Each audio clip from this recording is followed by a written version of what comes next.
Ryan Reynolds didn't just become famous. He took a career built on catastrophic, cringe-inducing failures and literally weaponized them into a $14 billion empire. Here's exactly how.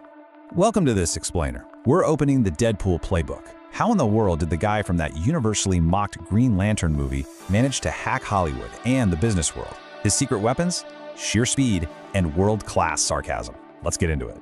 So before he was a billionaire mastermind, Reynolds just could not fit the traditional Hollywood mold. He later dropped this massive truth bomb. The greatest superpower I ever had in my life was knowing who I am. But honestly, getting to that level of self-awareness was a complete and utter mess. Part 1. The Flop Era.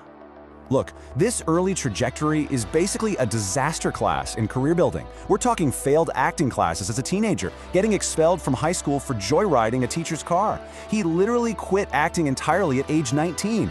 And then we fast forward to 2011, Green Lantern, a box office crater so incredibly deep it became an instant legend, for all the wrong reasons, obviously. You see, Hollywood desperately wanted him to be this traditional, serious, cookie-cutter A-list superhero. But who was he actually? A highly sarcastic, totally self-aware, moving target of a younger brother. A guy using relentless wit as a defense mechanism. Trying to fit that generic mold was completely suffocating him. Part 2. The Deadpool Turning Point. $58 million. Now, in superhero movie terms, that is literally couch change. Fox gave Deadpool a budget so tiny that Reynolds actually had to use his own salary just to keep his writers on set. But here's the twist. This massive constraint forced a pivot to absolutely brilliant, $0 viral marketing. He basically hijacked the internet. The Deadpool marketing playbook was pure chaos. He practically stole the superhero suit from the set just to shoot his own ads. He created fake Tinder profiles. He famously murdered Mario Lopez on live TV as an April Fool's joke and handed out chimichangas at the Super Bowl. He completely obliterated the fourth wall, and you know what? It worked flawlessly. Part 3. Building a billion-dollar empire. So how do we get to the business genius side? Look at these massive exits. Aviation Gin sold to Diageo for up to $610 million. Mint Mobile, a staggering $1.35 billion exit to T-Mobile. But here's the kicker. Reynolds didn't just slap his celebrity name on a cap table. He stepped up as the creative director, turning a gin brand and a budget cell provider into massive, inescapable cultural phenomena. Just check out this Mint Mobile revenue growth.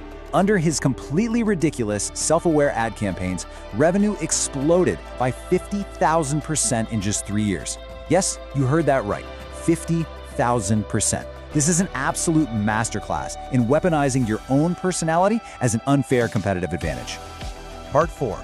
Fast advertising and Wrexham AFC. He essentially took this chaotic genius and institutionalized it through his company, Maximum Effort. He calls it fast advertising. It's the ability to produce culturally relevant viral advertisements at breakneck speed by leveraging humor and self-awareness. Remember when a certain beloved character shockingly died on a Peloton on TV? Reynolds shot a hilarious, reassuring ad with that exact actor literally days later. He moves at the actual speed of the internet. Or take this masterpiece from Match.com. He created an ad featuring Satan literally dating the year 2020, a true match made in hell. It wasn't just a commercial, it was a global viral event. He somehow turns mundane, easily skippable ads into stop-scrolling entertainment that people actually search for. And then we have the ultimate flex, dropping $2.5 million to acquire Wrexham AFC, a struggling fifth-tier Welsh football club. The result? $1 billion in regional economic impact and absolutely exponential global fanbase growth. How? Because he created a hit documentary alongside it. It was a massive distribution channel brilliantly disguised as sports. Part 5. Flaws are your superpower. So what was the painful lesson he took from that massive Green Lantern flop? Character over spectacle. Flashy, expensive special effects and pretending to be someone you're clearly not will never, ever beat authentic, relatable storytelling. You have to find the unfair advantage that only you have. Stop hiding your flaws, monetize them. Ryan Reynolds took a sarcastic defense mechanism and spun it into a $14 billion empire. So I'll leave you with this question to think about. What is your weird, unique trait, and exactly how are you going to use it?